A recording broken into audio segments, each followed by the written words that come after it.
রাসূলুল্লাহ সাল্লাল্লাহু আলাইহি ওয়াসাল্লাম বলছেন, যখন তুমি জিলহজ মাসের চাঁদ দেখবে, চাঁদ দেখার সঙ্গে সঙ্গে ওই যে রাত্রেবেলা হবে, এই রকমের 10টা রাত্রেবেলা তুমি কোরআনুল কারীমের সূরাতুল ফজর তেলাওয়াত করবে প্রতি রাত্রেবেলা।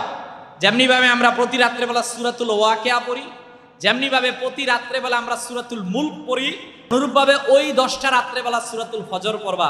আমার নবীজি ডাক দিয়ে বলছেন, যারা চাঁদ উদিত হওয়া থেকে 10টা রাত্রেবেলা সূরাতুল ফজর পড়বে, গুফিরা লাহু, আল্লাহ তাআলা তার পূর্বের জীবনের গুনাহ মাফ করে দিবেন এবং কিয়ামতের ময়দানে একটা নূর আল্লাহ প্রদান করবেন।